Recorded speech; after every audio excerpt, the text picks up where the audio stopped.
سڵاو دەزانی زۆربەی ڕۆژنامەکان لە ساڵی 2017 ئەوانە وەصفی کۆمپانیای تێسلای سیارەیان دەکرد کە ئامێری سووتانی پارەیە. طبعاً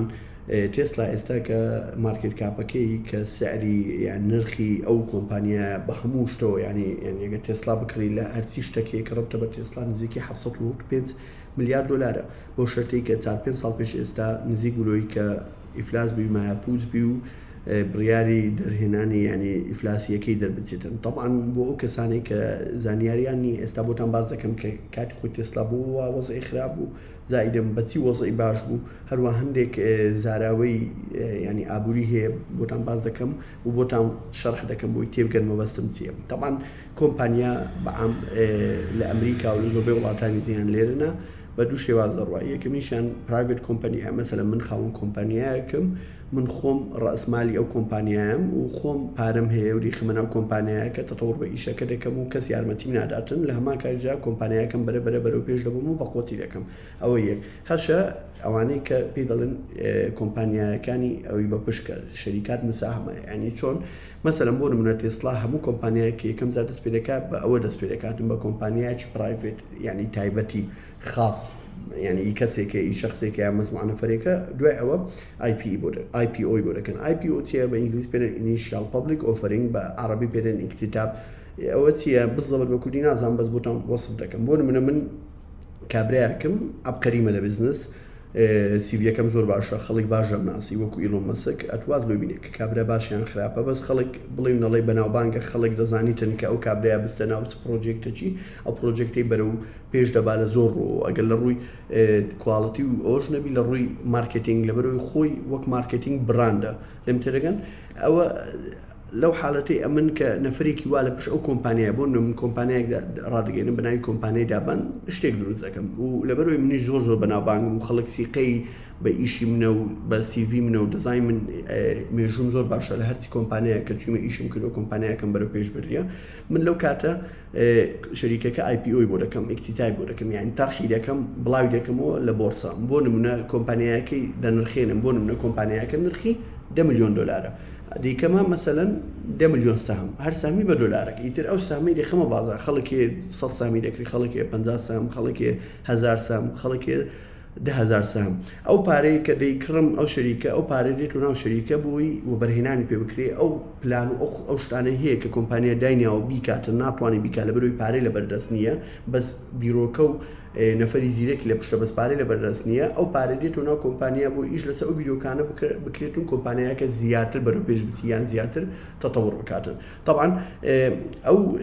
ئەو فکرەیە چییە کاتێک کەی خەڵک پارە بۆ شتەدا کە دەزانی کە نەفرێکی زیرەک و عاقڵ لە پشت ئەو کۆمپانیایە یان بیرۆکەی زۆر جیاوازیە کابرا مەسەلەن سەهمەکە دەکرێتن پشکەکە دەکرێتن بە $10 ئێستا فکر دەکات و 10 ساڵتر لەو پشکە دەبتە $10,000 یان دەبتە بۆ نمونە 10,000 زۆرە بۆ نمونە دەبێتە $1,000 بە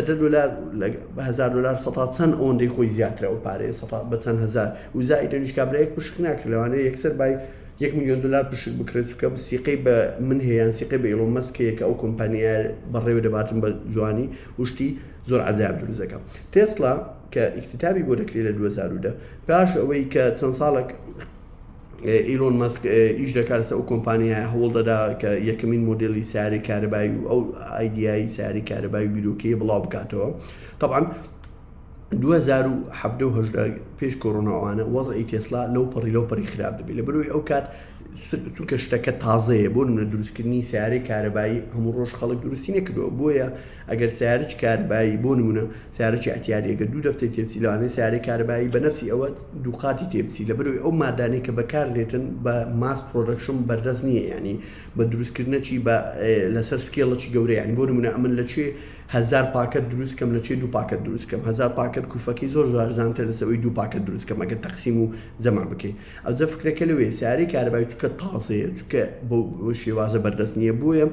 کاتێکی زۆری دەوێتن ئەتا ئەو معمەلی گەورە دروست دەکرێت بۆ پاتری ئەتا ئەو سیارانە چونکە سیارە بڵێنەڵە ڕەبتی بە کواڵتی هەیە زائیدەن ئەو کواڵتی ئینشورانس و کواڵتیانەی بە تەواوەتی کۆنتڕۆڵ دەکرێتن ئیتر بۆیە پارەی زۆری دەوێت بیدایەت بۆ ئەوی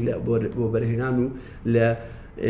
ژێرخانی ئابووری ئەو کۆمپانیا سەر بکرێت بۆی کۆمپانیایەکە بکەوێتە سکە طبعاً بکەوێتە سەر ڕێگای خۆی. طبعاً ئەو کات تێسلا لە ساڵی 2017 بۆ هەر ئەوە $7,300 پێویست بوو. يعني هەموو يعني هەر کوارتەرەچی يعني ئەو بۆ هەر ڕۆژەچی يعني هەر کوارتەرەچی عفو بۆ هەر دەقەچی هەر کوارتەرەچی نزیکەی يعني سێ مانگزارێک $1 ملیار پێویستە بۆ ئەوەی بتوانێت ئەو کۆمپانیایە ئیش بکاتن و لە هەمان کاتدا لەگەڵ ئەوەی کە ئیشی دەکرد مشکلەی تری هەبوو. یەکەمیشت قەرزار بوو، خۆی کۆمپانیایەکە هەموو نرخوشتی بای $3.4 ملیار بۆ ئەوەندەی پارەی لە بەردەست بوو، نزیکەی $9.4 ملیار قەرزار بوو. هەروە مشکلەی تاخیر گەیاندنی ئۆردەرەکان بوو. يعني ئێستا بۆ نمونە تۆ سیارێک بە سفری دەکڕی تۆیۆتا یان نیسان یان BMW سیارەکە بە زەخمی دروست دەکرێت بە عەدەدێکی زۆر دائیم بەردەستە لەبەرەوەی شەریکەکە چەند ساڵە هەیە و سیارەکانی چەند ساڵە مەبیعاتیان هەیە و شەریکەکە بە تەواوەتی لەسەر ڕێگایە بۆیە هەر کاتێک سیارەکە بوێ بەردەستە ئەگەر بەردەست نەبێ بە چەند ڕۆژێکی کەم بۆ بەردەست دەکەن. بەس تێسلا ئەو مشکلەی هەبوو سیارەت ئۆردەر دەکرد بە چەند مانگێک چاوەڕێت کردەوە لەمان کاتدا مۆدل 3 عفو لە هەمووی مشکلەتر بوو لەبەرەوەی سیارەت کە داوا دەکرد سیارەکە بەردەست نەبوو. يعني لە کاتی خۆشی تاخیرتر دەبوو ئیترەوە لە سومعی دەگات سومعەش سەهمیدا دەبەزێنی کە سەهمی دابەزان وەبەرهێنان کەمتر پارەی لێ سەرف بکات کە کەمتر پارەی لێ سەرف بکات پارەی زیاتر سەرف دەکات مقابل پارەی زیاتر دەستکەوێت ئیتر کۆمپانیایەکە بەرەو زەرەر دەڕوا کە بەرەو زەرەر دەڕوا خۆی تووشی قەرز دەکات بۆی شەریکەکە کۆمپانیاکە ئیفلاس نەکات. دوای ئەوە ئەو قەرزە هەر کۆ دەبێت و هەر کۆ دەبێتەوە و تۆ مەبیعات و ئەرباح نییە بێتەوە شوێنی ئیتر ئەکید لە دوای ئەوە زەرەر دەکات فکرەکە هەمووی لێرەیە. ئیتر دوای ئەوە بێزگەلەوە مشکلەی کواڵیتیە بوو کۆمپانیای سیارەکانی کواڵیتی باش نەبوو خەلەلی هەبوو مشکلی ئۆتۆپایلۆتی هەبوو کە سیارە خۆی لێدەکڕی چەند حادیسەک ڕوویدا لە ئەمریکا خەڵکەکە مردن. ئیتر ئەوانە هەمووی وەی لێ کرد کە سومعی بە تەواوەتی دابەزی. ئیتر لەو کاتەوە ئیلۆن مەسک بە تەواوەتی وەزعەکەی ئەوە دەکاتن يعني یەک مقابلەی هەیە مەریوانی دەچێشی لایڤ لە ناو بەرنامەکە ئیتر ئەوەندەی وێلی دەکات پشکی تێسلا 100 سعری دابەزی